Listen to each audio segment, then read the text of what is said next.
তো মদন বাবু,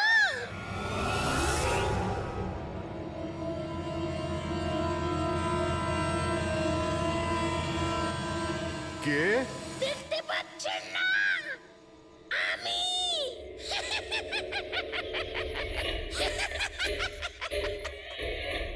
আরে আমি এত অবাক হওয়ার প্রয়োজন নেই। জানেন কি এখানে আমি কেন এসেছি? কেন? তোমার প্রাণ নিতে। কি?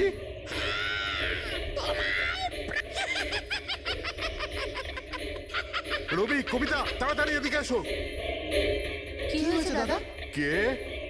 এ এ পুতুলটা এটা বলছে যে এ আমার প্রাণ নিয়ে নেবে। কি? হ্যাঁ দাদা, এটা একটা নির্জীব পুতুল। হ্যাঁ, ওটাই তো। তো এটা আপনার প্রাণ কি করে নেবে? দাদা, তুমি আমাদের সাথে মজা করছো? হ্যাঁ, না, তোমরা কি বলছো রবি? আমি এরকম অদ্ভুত মজা কেন করব, তাও আজকের দিনে? আরে আমি নিজে শুনেছি যে ও বললো যে ও মেরে ফেলবে এক আমাকে। মিনিট, আমি দেখছি। কি? আস্তে আস্তে রবি। শান্ত হন।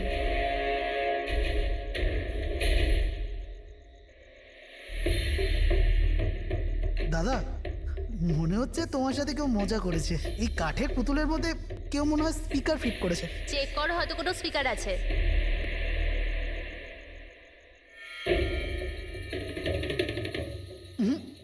না, এখানে তো কিছু নেই। এখন কোথায় ওই পুতুলটা? কি কি করে থাকবে? আমি ওই সময় ওকে একদম ভেঙে চুরে জ্বালিয়ে দিয়েছি, শেষ করে দিয়েছি। হুমকি দিচ্ছিল আমাকে। ওকে আমি কিভাবে এমনি ছেড়ে দিতাম? আপনি কি সত্যিই দেখেছিলেন? হ্যাঁ, আমি মদনবাবু, এটা হতে পারে যে আপনি কোনো স্বপ্ন টপ্ন দেখেছিলেন। না, আমি দেখেছিলাম ও একলা। আমি আর একবার নয়, এরকম আমার সাথে বেশ কিছুদিন পর। আমার মনে হয় মদন বাবুকে মারার সব থেকে ভালো উপায় এই যে ওনার বুকে ছুরি ঢুকিয়ে দিয়ে। এতে তো পুরো মেঝে রক্তে খারাপ হয়ে যাবে। সবচেয়ে বেস্ট উপায় হলো মদনবাবুকে বিষ দেওয়া হোক। এ একটা কাজ করা যাক, কেননা ওনার গলায় টিপে দেওয়া যাক। তো আপনি বলে দিন মদনবাবু, আপনি কিভাবে আপনার মৃত্যু হওয়া পছন্দ করেন? এ, মদন বাবু, কোথায় যাচ্ছেন?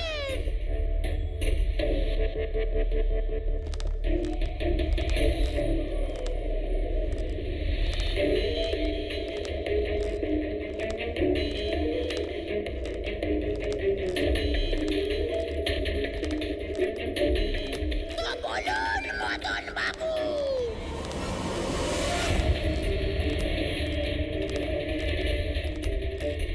কিভাবে আপনি মরতে চান? বলুন মদন বাবু।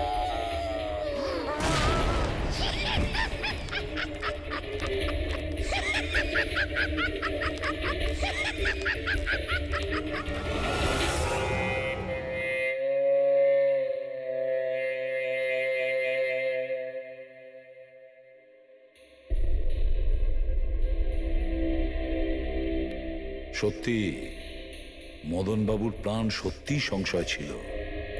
উনি সত্যিই বলছিলেন, কোনো ভ্রম ছিল না। এর মানে স্যার, মদন বাবুর খুন এই পুতুলটা করেছে? কি যে বাজে কথা বলো না। পুতুল আবার খুন করতে পারে নাকি? তাহলে স্যার, খুনটা করলো কে? সেই ফেডরিক, যে কাঠের পুতুলের খেলাটা ভালো করে জানে। যখন আমরা এখানে এসেছিলাম তখন এই পুতুলটার হাতে এই ছুরি ছিল। সমস্ত প্রমাণ তো এর দিকেই আঙুল তুলছে। তাহলে খুন এই করেছে। দাদা, দাদা, প্লিজ প্লিজ। দাদা, স্যার, এই পুতুলটা খুন করেনি। এক মিনিট, আপনারা কে? স্যার আমি কবিতা, ওনার স্ত্রী, আর ইনি মদন দা, ওনার বড় ভাই। উনি হলো রবি। তাহলে আপনারা এতক্ষণ কোথায় ছিলেন, কি করছিলেন? স্যার আজ আমাদের ম্যারেজ অ্যানিভার্সারি, সেজন্য আমরা বাইরে ডিনার করতে গেছিলাম। আমরা মদন দাকেও বলেছিলাম সাথে যেতে, কিন্তু উনি বারণ করে দিলেন। আর এইসব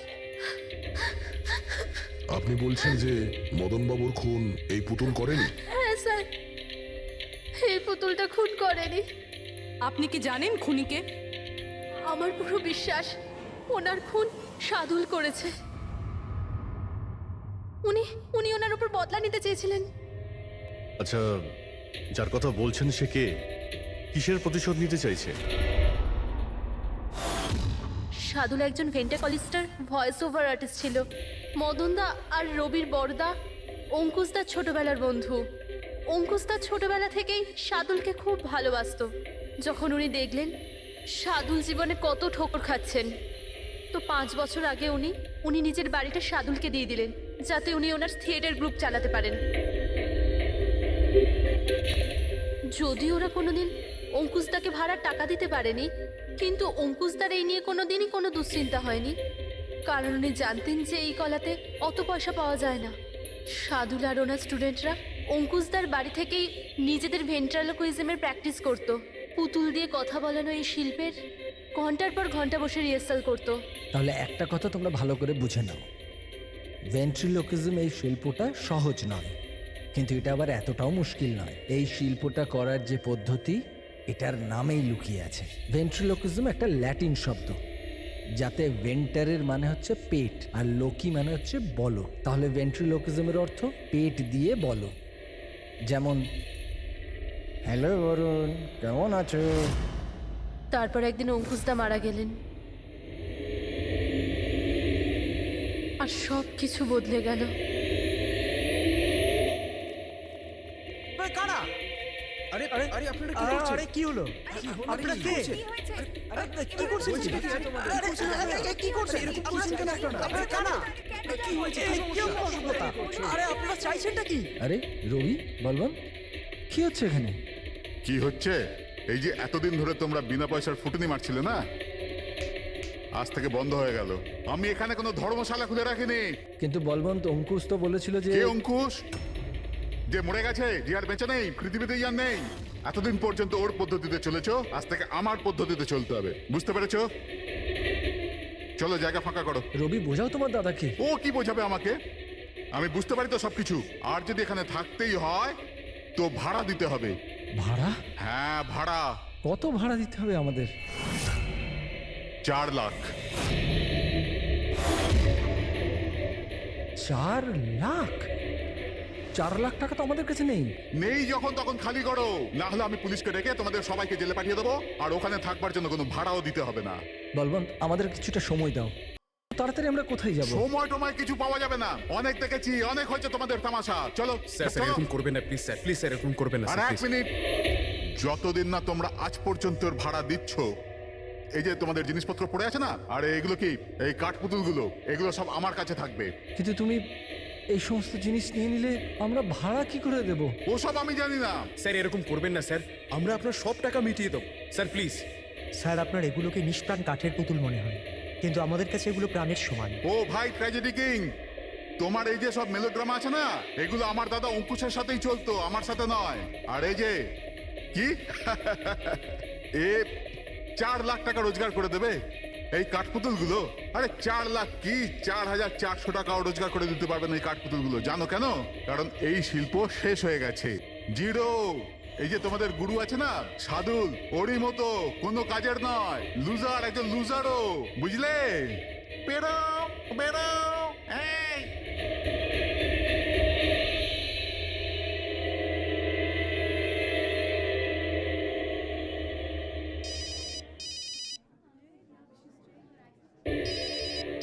এও না। কে দাদা? আবার কে? সাদুল বারবার আমাকে এভাবে ফোন করে হুমকি দিচ্ছে। আমি দেখছি। হ্যালো। আমি আসছি তোকে মারতে। এবার তোর জীবন কিছুদিনের অতিথি মাত্র। হ্যালো দাদা, আমার মনে হয় আমাদের পুলিশ স্টেশনে যাওয়া উচিত। পুলিশ ডিপার্টমেন্টে আমি একজনকে চিনি, হয়তো ও আমাদের সাহায্য করতে পারে। হ্যাঁ দাদা, আমি এটুকু বিশ্বাস করতে পারিনি যে এই সাদুল এত বড় পাগল হবে। আমাদের পুলিশের কাছে যাওয়া উচিত। কোনো লাভ নেই। এই সাদুল নিজের মোবাইল থেকে ফোন করছে না, কোনো ল্যান্ডলাইন নাম্বার থেকে করছে।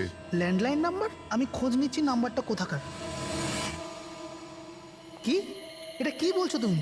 হ্যাঁ ঠিক বলছি, এই নাম্বার এই হসপিটালের মর্গ রুমের। সাদুল আমাকে হসপিটালের মর্গের রুম থেকে কেন ফোন করবে? এই নাম্বার থেকে এনাদের কাছে ফোনে হুমকি দিচ্ছে, কাল রাত আর আজ সকালেও দিয়েছে, টানা 3 দিন ধরে আসছে। কে করছে এই কল? স্যার, এই ফোন দিয়ে কারোরই ফোন করবার কোনো অনুমতি নেই। আমি সারাদিন এখানেই থাকি, এই ফোন থেকে কেউ কোনো ফোন করেনি। তাহলে তুমি নিশ্চয়ই কল করেছো? স্যার, আমি কেন ফোন করব?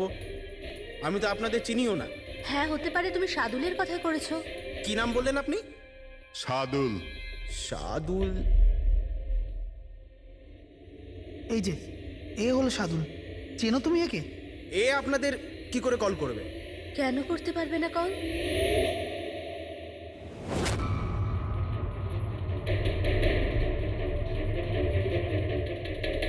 এ কিভাবে হয়ে গেল? সাদুল 3 দিন আগে ইনি মারা গেছেন, তাহলে ইনি ফোন কি করে করবেন? কিন্তু এর মৃত্যু হলো কিভাবে? ইনি ড্রিঙ্ক করেছিলেন, একটা গাড়ি এনাকে উড়িয়ে দিয়ে চলে গেছে, ওখানে ওনার মৃত্যু হয়। যদি ও এখানে মরে পড়ে আছে, তো আমাকে হুমকি দিয়ে ফোন কে করছে?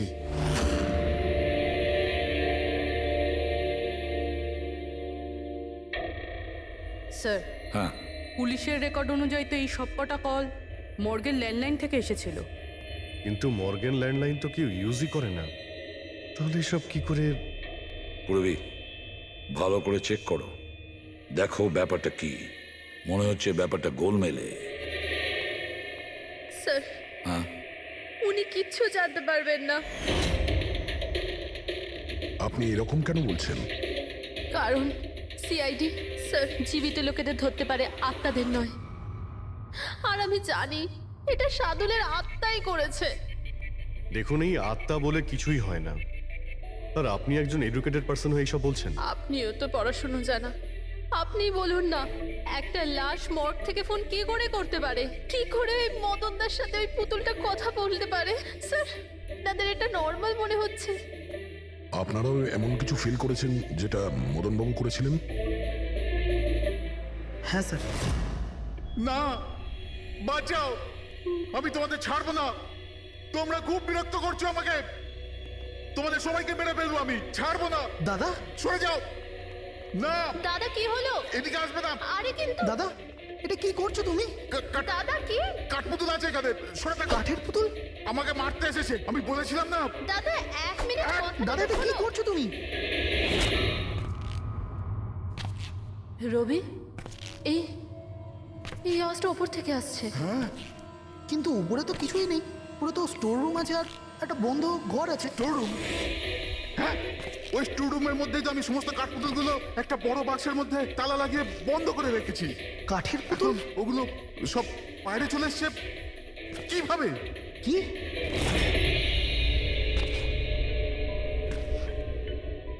দাদা, তুমি তুমি ভয় পেও না, এসো উপরে এসো।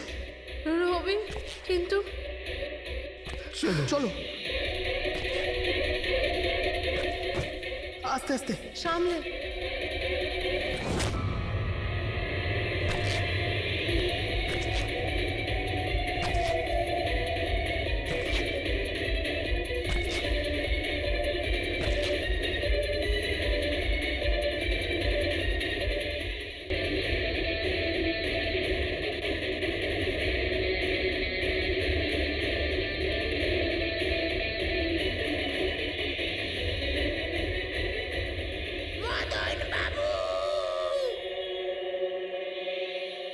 দাদা, আওয়াজ এই ঘর থেকে আসছে। হ্যাঁ, এসো।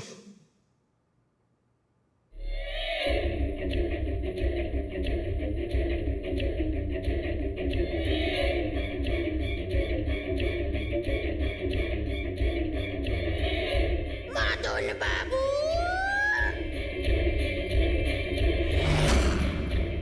মদন বাবু, কেমন লাগলো আমার সাথে দেখা করে?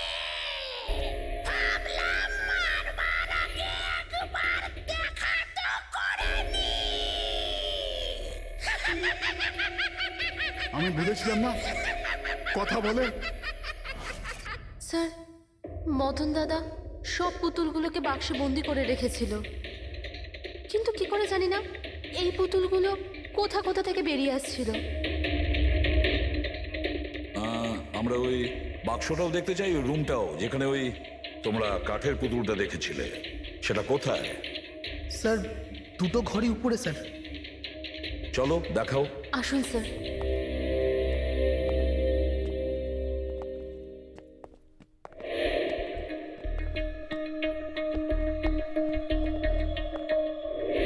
স্যার পায়ের আওয়াজটা আমরা করিডোরে শুনেছিলাম, আর ওই পুতুলটা আমরা এখানে এখানে দেখেছিলাম স্যার।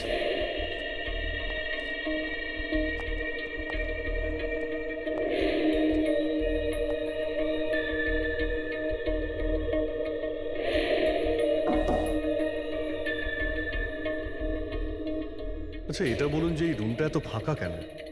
স্যার আমি ভেবেছিলাম কি এখানে ট্রেডমিল আর বাইসাইকেল রাখবো, একটু এক্সারসাইজ করব, কিন্তু সময় পাইনি।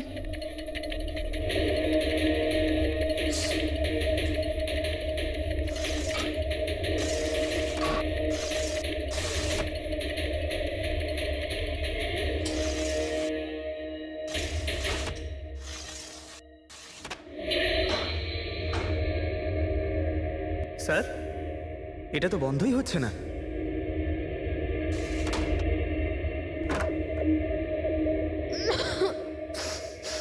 আসুন স্যার। স্যার এই ওই পেটিগুলো যেখানে পুতুলগুলো বন্ধ করা আছে। একটু লাইটটা অন করবেন? হ্যাঁ।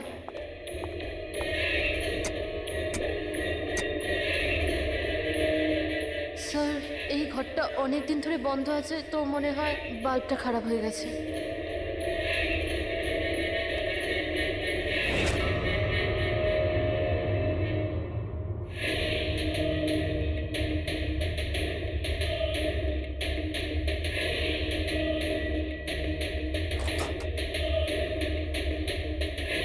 স্যার প্রত্যেকটা বক্সে তালা লাগানো আছে।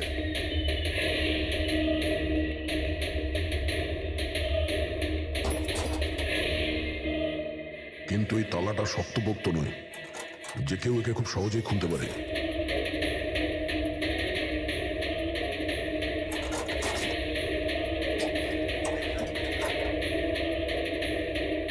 এতগুলো পুতুল,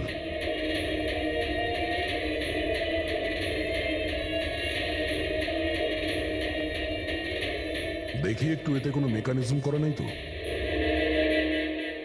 স্যার আমি আপনাকে বলছি তো, এরা কথা বলে না। স্যার নিশ্চয়ই সাদুলের আত্মা এসে এদের কথা বলায়। ভেতরে কোনো মেকানিজম কিন্তু কোনো স্পিকার তো নেই যার থেকে আওয়াজ আসবে। স্যার উনি কিন্তু ঠিক কথাই বলছেন, না তো কোনো মেকানিজম আছে না কোনো স্পিকার, কিন্তু তাহলে এই পুতুলগুলো কথা বলে কি করে?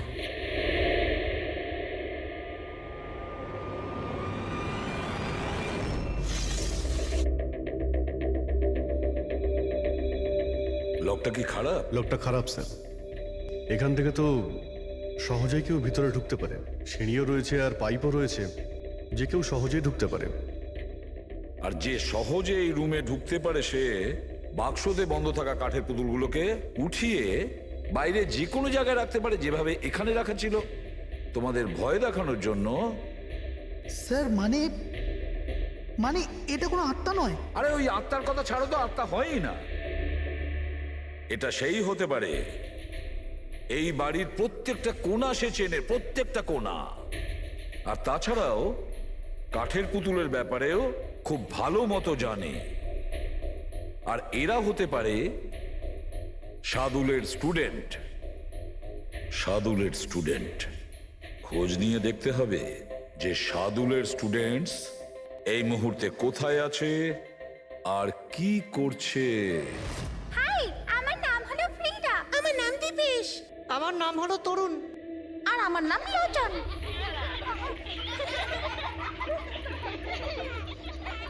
আজ আমি তোমাদের একটা দারুণ গল্প শোনাতে চলেছি। না, সবসময় কেন তুমি শোনাবে গল্প? আরে তুই তো আপত্তি কিসের? হ্যাঁ হ্যাঁ, ফ্রিডা তোমার আমার সবসময় ভালো রোল প্রয়োজন পড়ে। হ্যাঁ দীপেশ, তুমি একদম ঠিক বলেছ। পরিশ্রম আমরা করি আর ফেমাস তুমি হয়ে যাও। তোমার পুতুলও তো সেই কথাই বলছে। স্যার বুঝতে পারছি না স্যার, এটা এই পুতুলগুলো কথা বলছে কি করে? আরে পঙ্কজ, এটা একটা আর্ট, ভয়েস চেঞ্জ করার আর্ট। এটাকে বলে ভেন্ট্রিকুলিজম। একদম। কথা তো এরাই বলছে, কিন্তু মনে হয় যেন এই আওয়াজ পুতুলের মুখ থেকে বেরোচ্ছে। কিন্তু স্যার এরা কোথায় কথা বলছে? আপনি দেখুন না, এদের তো ঠোঁটটা পর্যন্ত বন্ধ। দেখো, আমি বলছি আমি বেস্ট। এটাই তো শিল্প পঙ্কজ, মুখ না খুলে এত পরিষ্কার কথা বলা। আওয়াজ এখানে এই পেট থেকে বেরোয়। ওই আর্টটাও এদের মতো শিল্পীরই তৈরি করা। ওই পুতুলগুলো এই আর্টের দ্বারাই মদনবাবুর সঙ্গে কথা বলে, আর ওই নিউজ রিডারও। কিন্তু স্যার এরা তো পুতুলগুলোকে হাত দিয়ে নাড়াচ্ছে স্যার। হ্যাঁ, এরকমই তো হয় পাপেট শুয়ে। কিন্তু মদন বাবু ওই পুতুলটা দেখেছিল স্যার, ওটাতে কেউ হাত দিয়ে নাড়াচ্ছিল না, আর না কথা বলছিল এভাবে। হ্যাঁ ঠিক আছে, হতে পারে কোনো মেকানিজম ফিট করেছিল ওই পুতুলে, যেটা কোনো রিমোট কন্ট্রোল দিয়ে অপারেট করা হতো। স্যার কিন্তু রবি বলছিল যে ওর ভেতর কিচ্ছু নেই, কিচ্ছু নেই। সাউন্ড মেকানিজম ছিল না, কিন্তু ওর মাথার ভেতরে কোনো মেকানিজম ছিল, যার কারণে ওর মাথা আর মুখটা নড়তো, যেটা হতে পারে রবি দেখেনি। এইরকম পুতুল তৈরি করা শার্দুল বা ওর কোনো স্টুডেন্টেরই কাজ হতে পারে। যে মদনবাবুর বাড়ির কোনা কোনা চেনে, এরা জানতে পারে ওই জালনার ব্যাপারে, যা লকটা ভাঙা ছিল। বাড়িতে ঢুকে প্রত্যেক জায়গায় পুতুল বসানো আর ওদের দিয়ে কথা বলা তো এদের বাঁ হাতের কাজ। কিন্তু স্যার মর্গ থেকে এরা কল কি করে করলো? স্যার হ্যাঁ, স্যার স্যার জানতে পেরে গেছি যে মর্গ রুমের ফোনগুলো কিভাবে আসছে। কিভাবে? স্যার এর জন্য স্কুফিং সফটওয়্যার ব্যবহার করা হয়েছে। স্কুফিং সফটওয়্যার? সেটা আবার কি? স্যার এক্ষুনি বলছি।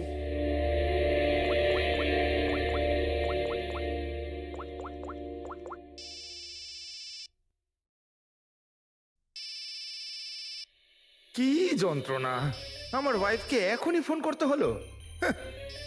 হ্যাঁ স্যার, আমি কারেন্টের বিলটা দিতে না আবার ভুলে গেছি। মনে হয় লাইনটা কেটে দিয়ে গেছে। আমাকে বকবে বলেই ফোনটা করেছে। ফোনটা তোলা ঠিক হবে? ধরো, যাও তাড়াতাড়ি কথা বলে নাও। হ্যালো, হ্যাঁ, আমি বাড়ি ফেরার সময় কারেন্টের বিলটা দিয়ে বাড়ি যাবো। রেডি স্যার, এইবার কারেন্ট কেটেই যাবে। আরে পুরবি, তুমি ফোন করেছিলে? কিন্তু এটা তো আমার ওয়াইফের ফোন নাম্বার। পুরবি, এটা করলে কি করে? স্যার এটাই তো এই সফটওয়্যারের বিশেষত্ব। ফোন যেখান থেকেই করো, নাম্বার সেটাই দেখাবে যেটা আপনি চাইবেন। কিন্তু পুরবি, তুমি এই সফটওয়্যারটা পেলে কোথা থেকে? স্যার সাইবার ইউনিট থেকে নিয়েছি। আর স্যার এর সাহায্যে শুধু নাম্বারই নয়, বরং কোনো মানুষ তার লোকেশন পর্যন্ত ভুল বলতে পারে। ওরে বাবা রে! স্যার, ভীষণ বিপজ্জনক সফটওয়্যার কিন্তু। খুনি মর্গের নাম্বার এই জন্যই ব্যবহার করেছে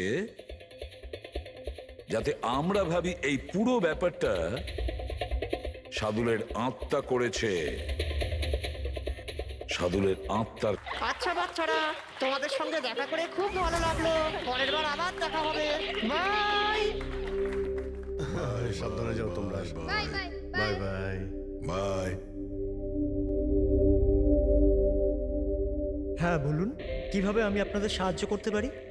হ্যাঁ, তোমরা সাহায্য না করলে আর কে করবে? আসলে আমরা এটাই জানতে চাই যে মদনবাবুকে ভয় দেখানোর প্ল্যান তোমাদের মধ্যে কে করেছিল? আমরা ঠিক বুঝলাম না। আচ্ছা, তোমরা কিছু বুঝতে পারলে না? হ্যাঁ, না স্যার, আমি বুঝতে পারলাম না। আমি নির্দোষ। চুপ। খুব হাসি পেল। হ্যাঁ, একটা লোক মারা গেছে আর তোমাদের সবার হাসি পাচ্ছে। মৃত্যু? কার মৃত্যু? মদন বাবুর খুন হয়েছে ওনার। সিআইডি থেকে আসছি আমরা। সিআইডি? হ্যাঁ, সিআইডি। আর আমাদের সন্দেহের তালিকায় তোমরা সবাই আছো। কাল তোমরা কোথায় ছিলে? কাল আমি আমার বন্ধু শালিনীর বাড়িতে ছিলাম। ওর বাড়ির লোকদের জিজ্ঞেস করতে পারেন। আর তুমি কোথায় ছিলে? স্যার আমরা লোচন আর আমি একটা শোয়ের জন্য গিয়েছিলাম পুনেতে, আজ সকালেই ফিরেছি। পুনা কিসে গিয়েছিলে পুনায়? ক্যাব বুক করে আমার কাছে ইনফরমেশন আছে, আপনি চাইলে দেখতে পারেন। এই দেখুন। কি ব্যাপার, এত ঘামছো কেন তুমি? হ্যাঁ, কাল রাতে তুমি কোথায় ছিলে? স্যার ওই আমি বলছি, তুমি কাল রাতে মদন বাবুর বাড়িতে ছিলে কিনা? হ্যাঁ হ্যাঁ ছিলাম ওখানে, কিন্তু আমি কাউকে মারিনি। তাহলে ওখানে কি করতে গিয়েছিলে? হ্যাঁ স্যার আমি তো শুধু মদনকে শিক্ষা দিতে চেয়েছিলাম, যেটাও সাদুল স্যারের সাথে করেছে, খুব খারাপ করেছে। আর হ্যাঁ, আমাদের মাঝে আজ যে সাদুল স্যার নেই তার একটাই কারণ, সে হচ্ছে মদন। ওনার জন্যই উনি মদ খাওয়া শুরু করেছিলেন আর সময়ের আগে মারা গেলেন। তোমরা ভেবেছো খুনের বদলা খুন? না না স্যার, আমরা শুধু ওনাকে ভয় দেখাতে চেয়েছিলাম। গৌরবের প্ল্যান ছিল এটা। হ্যাঁ স্যার, গৌরবই কালকে রাতে আমাকে ফোন করে ডাকে, ওই 11:30 12টার আশেপাশে, কিন্তু আমি একটু লেট হয়ে যাই আর 12:30টায় গিয়ে পৌঁছাই।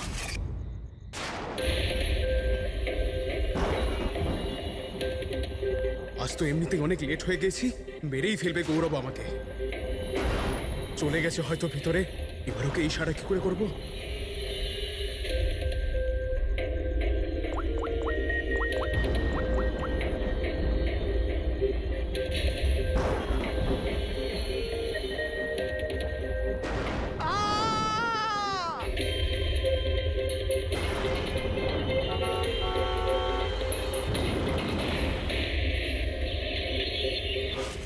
গন্ডগোল তো করেই ফেলেছ, মদন বাবুর খুন হয়ে গেছে। স্যার আমার এই খুনের সাথে কোনো রকম সম্পর্ক নেই। আর গৌরবের? স্যার এটা তো গৌরবই বলতে পারবে, তাই না? ঠিক আছে, গৌরবকে ডাকো। কোথায় ও? গৌরব তো এখন গোয়াতে আছে। গোয়া? গোয়াতে কেন? স্যার এটা জানি না। ওকে কিন্তু বাঁচানোর চেষ্টা করবে না, নাহলে তুমি ফেসে যাবে, বুঝেছো? না স্যার, এরকম ব্যাপার নয়। কালকে রাতে যখন ওকে আমি ফোন করি তখন ওর ফোন বন্ধ ছিল। আজকে সকালে মেসেজ আসে আমার কাছে। মেসেজ দেখাও তো। স্যার কাল রাত্রে যেটা হয়েছিল সেটা হওয়ার কথা নয়। আমি গোয়া পৌঁছে গেছি কিছুদিন গা ঢাকা দেওয়ার জন্য। কিন্তু এ গোয়াতে কখন পৌঁছলো আর কিভাবে? যখন আমরা ক্রাইম সিনে পৌঁছেছিলাম তখন তো ও ওখানে ছিল না। হ্যাঁ, যদি আমরা এটাও ভেবে নিই যে যখন আমরা ওখানে পৌঁছলাম তার ঠিক আগে ও ওখান থেকে বেরিয়ে গেছে, তাহলে ও গোয়া কি করে পৌঁছবে? খুন হয়েছিল রাত 1টার সময় আর তারপরে আমরা ওখানে পৌঁছেছি। ফ্লাইট নেই গোয়া যাওয়ার জন্য। স্যার হতে পারে ফ্লাইটে না গিয়ে বাসে বা গাড়ি করে গেছে হয়তো। না পঙ্কজ, ড্রাইভ করে গোয়া পৌঁছতে মিনিমাম 12 ঘন্টা লাগে, আর এই মেসেজটা এসছে সকাল 9টার সময়। মানে গোয়া পৌঁছানোর আগেই ও মেসেজ করে দিয়েছে যে ও গোয়া পৌঁছে গেছে। পঙ্কজ, খোঁজ নিয়ে দেখো যে গৌরবের ফোনের লাস্ট লোকেশন কোথায় দেখাচ্ছে। তুমি গৌরবের নাম্বারটা দাও। আচ্ছা ঠিক আছে, থ্যাংক ইউ স্যার। স্যার গৌরবের শেষ লোকেশন ছিল ওই মদনবাবুর বাড়ি, আর কাল রাত 11:30টার সময় ওর মোবাইল বন্ধ হয়েছে। 11:30? Hello, thank you sir. Gaurav নামের কোনো ব্যক্তি গোয়ার কোনো ফ্লাইটেই ছিল না, না আজকে সকালে না কাল রাতে। আর তাছাড়া স্যার একে কোনো এয়ারপোর্টে সিসিটিভি ফুটেজেই দেখা যায়নি। মানে আমাদের সন্দেহ একদম ঠিক, গৌরব এখানেই আছে। তাহলে ও বা অন্য কেউ ওর ফোন থেকে এই মেসেজটা পাঠিয়েছে যে ও গোয়া চলে গেছে। কিন্তু স্যার কেউ এরকমটা করবে কেন? সেটা তো আমি জানি না ফ্রেডি, কিন্তু একটা কথা আমি বুঝতে পারছি না, গৌরব তো চাইলে যে কোনো সময় মদনবাবুকে মারতে পারতো। এসব নাটক করার কি প্রয়োজন ছিল? আর ওরা 4 জন এই কাঠপুতুলের খেলাটাই বা কেন খেলছিল?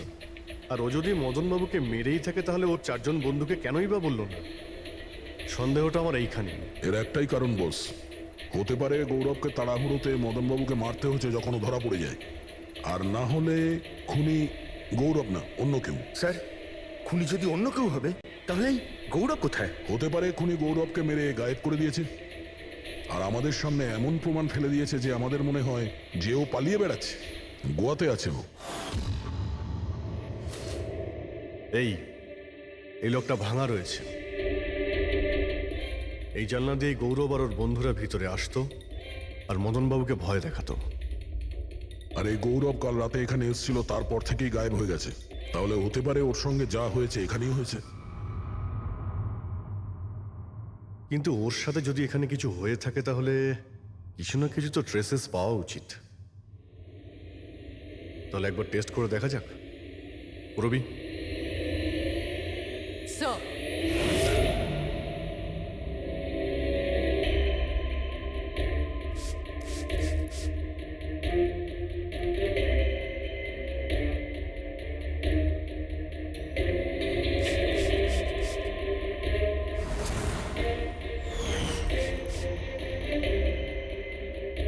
স্যার আপনার সন্দেহ ঠিক ছিল, এখানে তো রক্ত রয়েছে।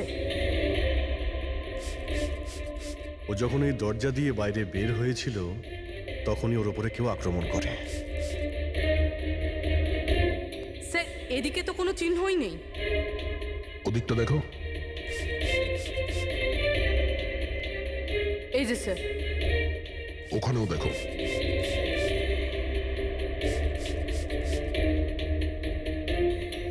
ও, তার মানে হামলা করার পর গৌরবকে টেনে হিচড়ে স্টোর রুমের কাছে নিয়ে আসা হয়েছে।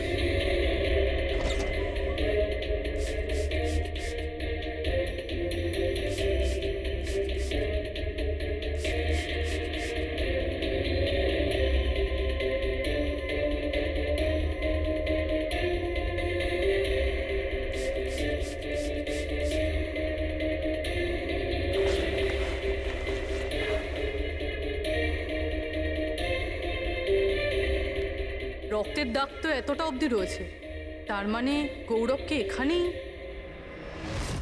আর আমরা এখানে এলাম কিন্তু আমরা জানতেই পারলাম না।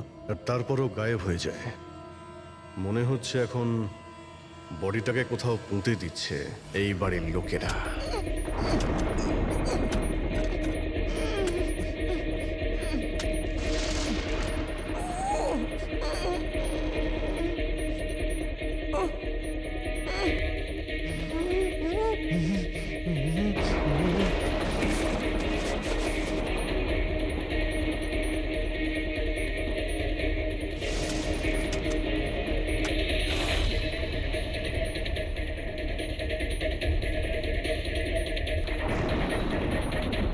সিআইডি?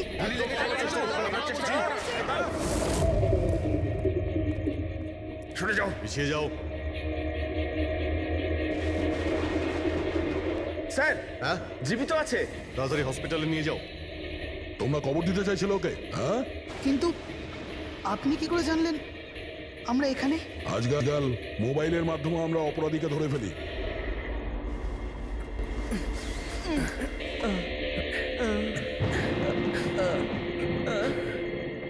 চলো, তাড়াতাড়ি নিয়ে যাও ওকে। চলে এসো।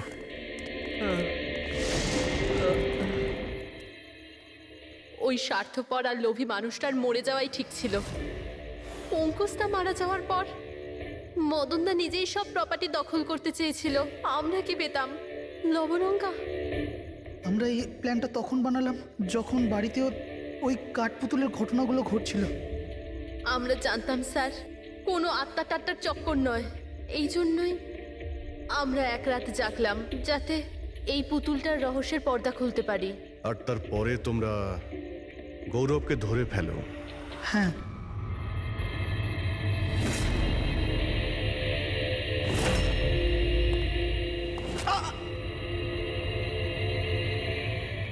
গৌরবের থেকে সব সত্যিটা জানার পর আমরা ভাবলাম যে ওর ওই কাঠপুতুলের খেলার সুযোগ নিয়ে আমরা আমরা মদন দাদাকে মারতে পারি। আর সেই কারণে গৌরবের ওপর হামলা করে ওকে বাক্সে ঢুকিয়ে দিয়েছো, আর তারপর মদনবাবুকে খুন করে আমাদের বোকা বানাতে চেষ্টা করেছো। আর এটা দেখাতে চেয়েছিলে যে খুন পুতুল করেছে। হ্যাঁ, আমরা জানতাম যে সিআইডি কখনোই আত্মাদের গল্প আর পুতুলদের খেলার উপর বিশ্বাস করবে না। আর আপনারা সোজা সন্দেহ করবেন সাধুলের স্টুডেন্টদের, বিশেষ করে গৌরবের ওপর। আর আমাদের মিসলিড করার জন্য গোয়ার ওই মেসেজ পাঠিয়ে দিলে। হ্যাঁ, আমরা ভেবেছিলাম যে আপনারা সারা জীবন ধরে গৌরবকে এখানে ওখানে খুঁজতে থাকবেন, আর আমরা ওকে মেরে এখানে পুঁতে দেবো। টাকার জন্য তোমরা নিজের দাদাকে মেরে ফেলেছো। কি করবে এই টাকা নিয়ে? আর না এখন এই টাকা তোমাদের জেলে যাওয়ার থেকে বাঁচাতে পারবে, আর না ফাঁসির দড়ি থেকে।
সিআইডিকে ফোন করি। হ্যালো, হ্যাঁ আপনি বলুন। হ্যালো, মদনবাবু বলুন, মদনবাবু কি হলো?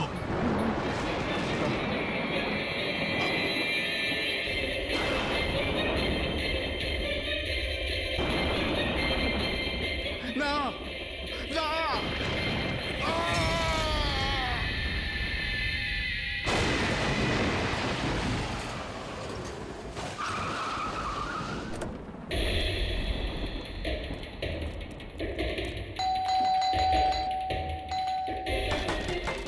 মদনবাবু, মদনবাবু, মদনবাবু, মদনবাবু,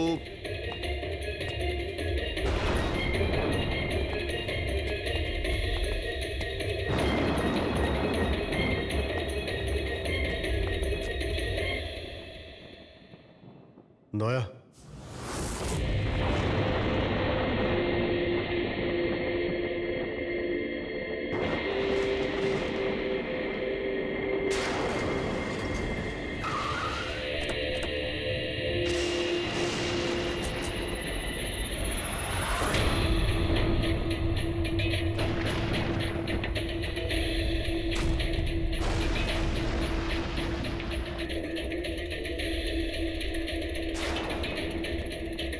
মদনবাবু, এই কে, এই কে এখানে?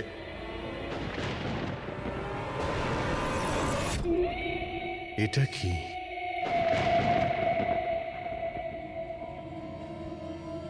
পুতুল?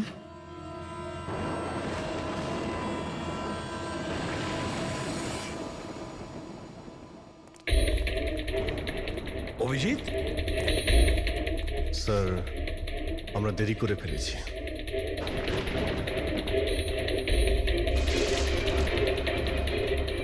মাই গড,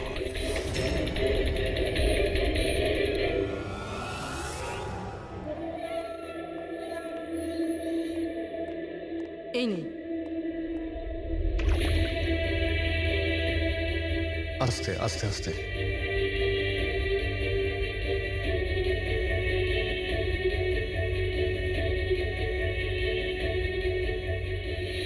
মদন বাবু, আপনি ঠিক আছেন তো? কেন, কি হয়েছে আপনার? কেউ আছে যে আমাকে প্রাণে মারতে চায়? কে? ও আমার আশেপাশেই আছে। আমাকে কখনো একলা ছাড়ে না। হয়তো এখনো আমাকে দেখছে, শুনছে। দেখুন মদন বাবু, একদম চিন্তা করবেন না, আপনার কিচ্ছু হবে না, আমরা আছি না? মদনবাবু, আপনি কার কথা বলছেন? কে কে আপনাকে বিরক্ত করছে? পুতুল, কাঠের পুতুল। কাঠের পুতুল? হ্যাঁ, না মানে ওটা ওরকম নয়, যারা কথা বলতে পারে না, অন্যের ইশারায় নাচে। এই কাঠপুতুলগুলো কথা বলে, কথা বলতে পারে, নিজেরা চলে চলে ফিরে বেড়ায়।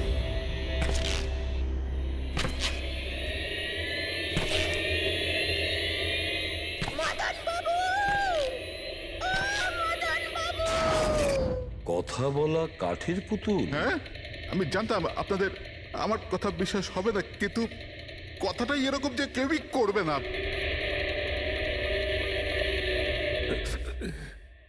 স্যার, আপনি এরকম কোনো পুতুলের ব্যাপারে শুনেছেন কখনো? না। জানেন কিছুদিন আগে আমার সাথে কি হয়েছিল? ওই দিন আমার জন্মদিন ছিল, ঘরের বেল বাজলো, তো আমি ভাবলাম যে আমার বন্ধুরা আমার সঙ্গে দেখা করতে এসেছে।